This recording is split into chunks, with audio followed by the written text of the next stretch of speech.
What is going on, guys? In today's video I will show you the best landslide druid build in Diablo 4 Season 9. This particular setup was popular in the previous season, but now it is even more OP if you just change few new things. This build revolves around the Nature's Future Key passive, and the newly buffed Earthbreaker and the unsung aesthetic wraps, to generate an incredible amount of lightning storms, which benefit from both the storm and the earth multipliers. In the current meta, this is the highest DPS and most efficient endgame build for speed farming, killing bosses, and pushing higher pits. So, if this sounds interesting to you, then let's get right into it. And before we continue, thanks to U4GM, they are a pro website that provides Diablo 4 services like cheap gold with fast delivery and pro carry runs, as well as unique and legendary items. They also have more than 17,000 comments on Trustpilot, and this website is really worth a try. So make sure to use my discount code KATE for extra 6% off. Let's start off with the skills, and we will be using the Earthen Bulwark, Poison Creeper, Blood Howl, Petrify, Storm Strike, and the Landslide. And for our spirit boons, we want to select the Weariness to reduce the damage from elites, then the Swooping Attack for 15% increased attack speed, then Avian Wrath for 30% critical strike damage, then the Pack Leader for Lucky Hit, which makes that your critical strikes have up to 25% chance to reset the cooldowns of your companion skills. And finally the Calm Before the Storm, which gives us another lucky hit, so now our nature magic skills have up to 10% chance to reduce the cooldowns of our ultimate skill by 2 seconds. The Landslide Druid is an AoE powerhouse, with significant speed farming and pit pushing potential. Since we rapidly generate the lightning storm, we benefit from both the storm and the earth skill multiplier, so we are able to leverage multiple aspects, passive skills, and legendary nodes, which affect both types, to take our damage to the extreme numbers. Also the shape-shifting and poison multipliers, thanks to the Vasily Sprayer and Poison Creeper, which increases our damage even further. So then moving over to our skill tree, and this is what we have. And by the way guys, you can find the link to this full build and website guide in this video's description. For this setup to work, you will need to have a level 50 character and have finished the campaign, which is extremely easy to do in the current season. So then in the first section we spend 2 points to unlock the Storm Strike and to enhance it. Storm Strike reduces the cooldown of the Earthen Bulwark through the Symbiotic. It also provides a source of damage reduction and activates half of the bonuses from the natural balance. We usually want to cast it every 3 to 4 seconds to maintain these effects 24/7. Then we move over to the next section and spend few points to unlock the Lightning Storm and Landslide, and then to enhance them. Landslide deals decent damage on its own, but it is the main mechanism by which we cast our primary damage dealer, the Lightning Storm. We want to cast it repeatedly in the tectonic spikes, which are created by the Earthbreaker for more free DPS. Then we move over to the third section and spend few points to get the Earthen Bulwark and Blood Howl. Earthen Bulwark creates a barrier on a cast, and more importantly, it makes you unstoppable, which allows you to avoid or even get out of crowd control effects, while activating the damage bonuses and spirit generation from our Bolt as well. And then our Blood Howl provides a modest heal while bolstering our attack speed and activating a handful of shape-shifting bonuses. Its cooldown can be recovered quickly thanks to the enhanced Blood Howl upgrade. Then in the next part we just spend 3 points to get the Poison Creep skill. This will proc Landslide through Subterranean and activate the Envenom and other effects that require the enemy to be poisoned.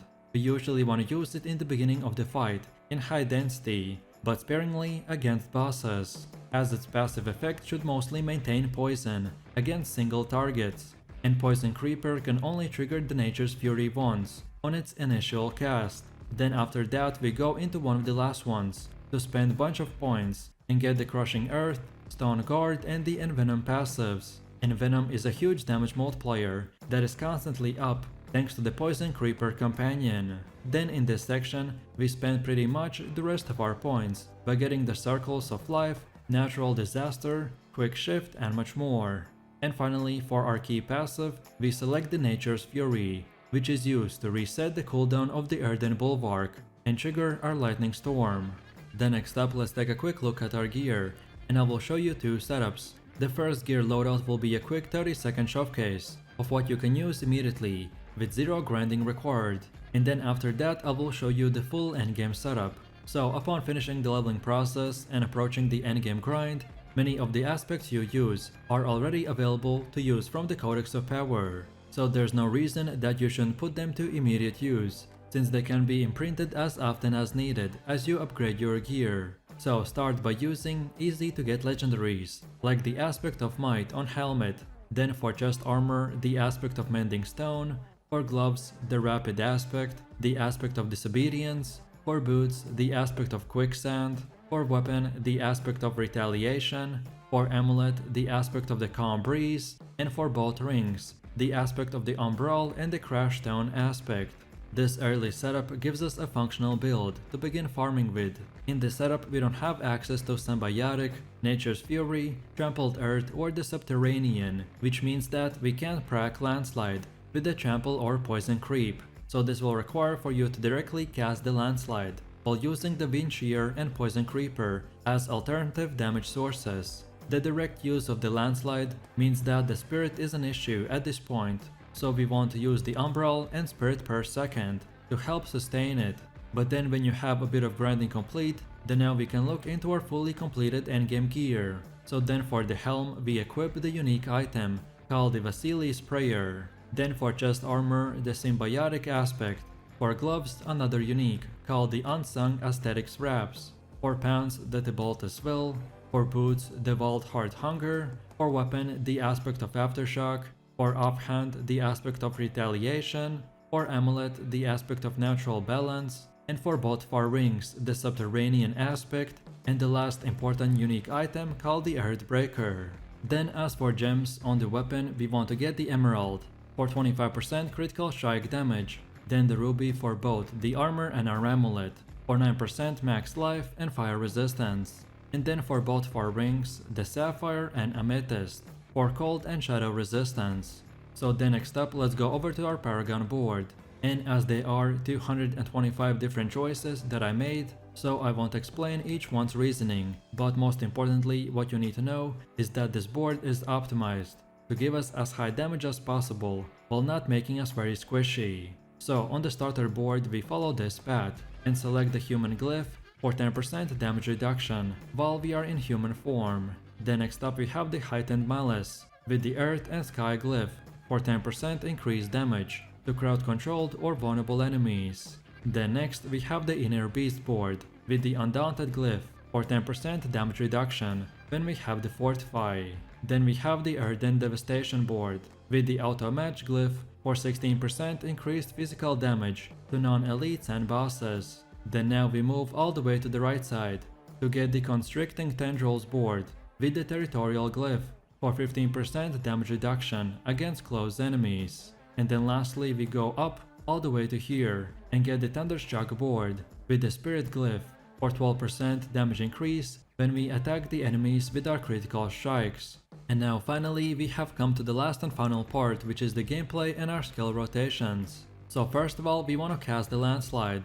By using our setup we maximize both the skill and our Lightning Storm, which is our primary damage dealer, although we don't need the Lightning Storm on our skill bar. Then next up we use the Poison Creeper, which is retained primarily to inflict poison on mobs and activate the related bonuses. We want to use it sparingly against single targets, as the passive component should be mostly accomplished on its own.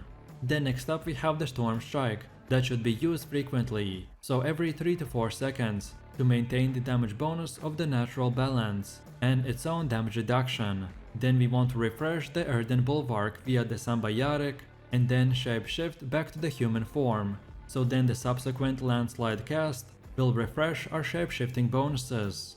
And lastly, we want to continue to use the Earthen Bulwark for its barrier effect and to break or prevent the crowd control, but also offensively to generate the spirit and gain damage thanks to our Tibaltus Will. And that's about it. So with that said, I really do appreciate everyone for watching guys, and I hope you enjoyed it.